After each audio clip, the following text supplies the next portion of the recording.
NCERT का ही exercise 8.2 में question number 9 binomial theorem के लिए खास सवाल है ये एक। इसमें लिखा है in the expansion of 1 plus a to the power m plus n prove that coefficients of a to the power m and a to the power n are equal. मतलब 1 plus a to the power m plus n एक binomial expansion होगा जिसमें जब a to the power m का coefficient निकले और a to the power n का coefficient निकले तो वो दोनों सेम होंगे, इक्वल होंगे। ये चीज प्रूव करने को कहा गया है। तो a to the power m का कोफिशिएंट तब निकल पाएंगे या a to the power n का कोफिशिएंट तब निकल पाएगा जब जनरल टर्म निकालेंगे। जनरल टर्म निकालेंगे उसमें जो भी कुछ वैल्यूज आएंगी उसमें a to the power m के कोफिशिएंट्स को हम लोग अलग कर लेंगे।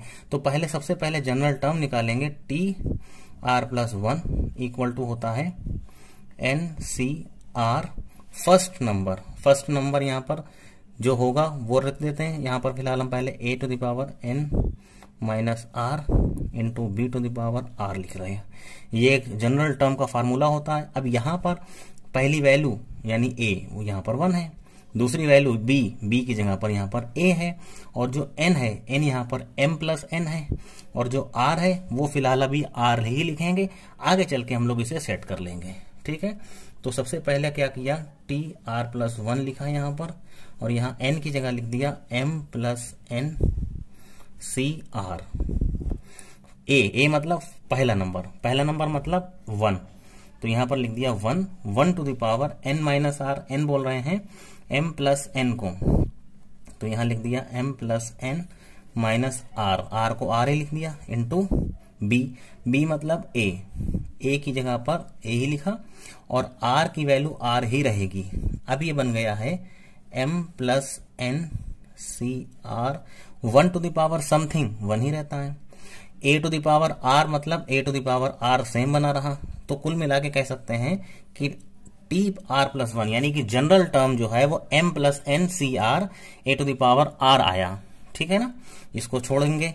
और अगर क्योंकि a to the power m का कोफिशिएंट चाहिए है, तो a to the power m का कोफिशिएंट का मतलब ये होता है कि यहां पर अगर लिखते हैं for a to the power m, यानी कि r की जगह पर m लिखेंगे तो उससे क्या हो जाएगा, कोफिशिएंट निकल आएगा, coefficient of a to the power m। मतलब a to the power r ना होता, a to the power m होता, तो यहाँ r बन जाता m, यानी कि m plus n c r, r मतलब m। तो ये जो है ये कोफिशिएंट आ गया a to the power m का, क्योंकि यहाँ पर a टू द r की जगह पर m लिख रहे हैं, तो यहाँ पर a to the power m होता, सब कहीं a to the power m कर देते, r हट जाता, तो a का coefficient a to the power m का कोफिशिएंट बन जाता m plus n c r, r की जगह पर m, तो इसको कह देंगे m plus n factorial upon m factorial m plus n minus m, इस पूरे का फैक्टोरियल, m से m कैंसिल हो गया, m plus n whole factorial divided by m factorial into n factorial. तो ये जो है ये का आ गया a to the power m का कोफिशिएंट, यानी कि ये चीज।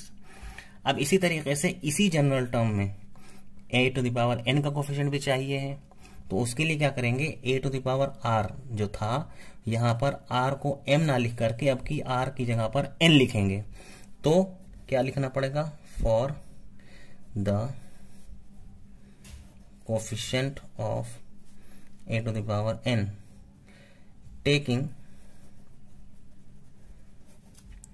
r इक्वल टू n, जैसे कि अभी r इक्वल टू m लिखा था, इसी तरीके से r इक्वल टू n लिखेंगे तो कोफिशिएंट बन जाएगा m plus n c r, r की जगह पर बन गया n, a to the power r की जगह बन गया n, तो यहाँ पर फार्मूला बन जाएगा यहाँ पर n के हिसाब से m प्लस n फैक्टोरियल और नीचे n फैक्टोरियल, उसके बाद m plus n minus n factorial, यहाँ पर n से n कैंसिल हो गया, m plus n whole factorial divided by n factorial और m फैक्टोरियल। अब ये चीज और ये चीज सेम है, यानी कि a to the power m का कोफिशिएंट जो है वो और ये a to the power n का कोफिशिएंट है, वो सेम चीजें हैं दोनों, तो लिख देंगे hence coefficient of a to the power m and a to the power n are equal and which are m plus n whole factorial divided by m factorial n factorial। ये जो है ये इससे साबित होता है कि अगर इस बाइनोमियल एक्सपेंशन का सॉल्यूशन निकालते हैं तो इसमें a to the power m का कोफिशिएंट और a to the power n का कोफिशिएंट सेम निकलेगा। Okay, this is the solution.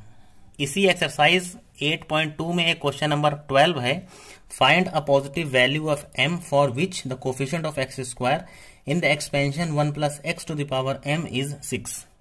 यानी कि अगर 1 plus x to the power m को एक्सपेंड करें तो उसमें एक जगह पर एक्स स्क्वायर आएगा कहीं पर, तो उस एक्स स्क्वायर का कोफिशिएंट जो है ना वो 6 है यहाँ पर दिया हुआ, तो इस m की वैल्यू क्या होगी ये पता करने को कहा गया है।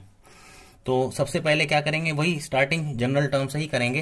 पहले जनरल टर्म निकालेंगे, उस जनरल टर्म में एक्स टू द पावर 2 मतलब एक्स स्क्वायर का कोफिशिएंट निकालेंगे और उसको 6 के इक्वल रख देंगे। सॉल्व करने के बाद m मिल जाएगा। तो सबसे पहले क्या करेंगे, general term t r plus 1 equal to n c r, first number मतलब a उसकी power n minus r into b मतलब दूसरा टर्म उसकी पावर r।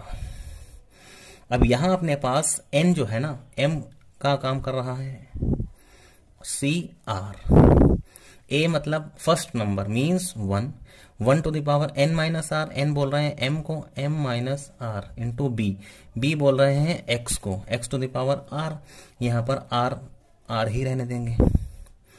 अब ये बन गया m C R 1 to the power something something, 1 to the power something means 1 and x to the power r।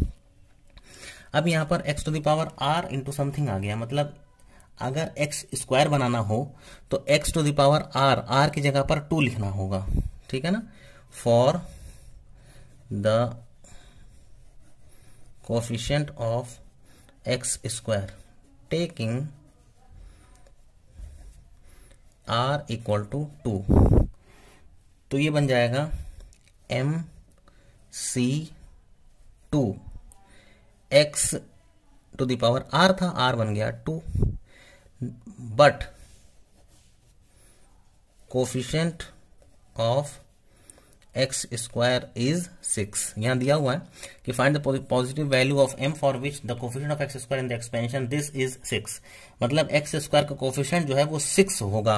तो इसका हमने एक्स स्क्वायर का कोफिशिएंट लिया, जो भी कुछ आया वो 6 होगा, इसके लिए लिखा हमने but coefficient of x square is 6, यानी कि MC2 इक्वल टू 6, यानी MC2 की वैल्यू जो है वो 6 होगी, क्योंकि यहाँ पर एक्स स्क्वायर का कोफिशिएंट ही MC2 है।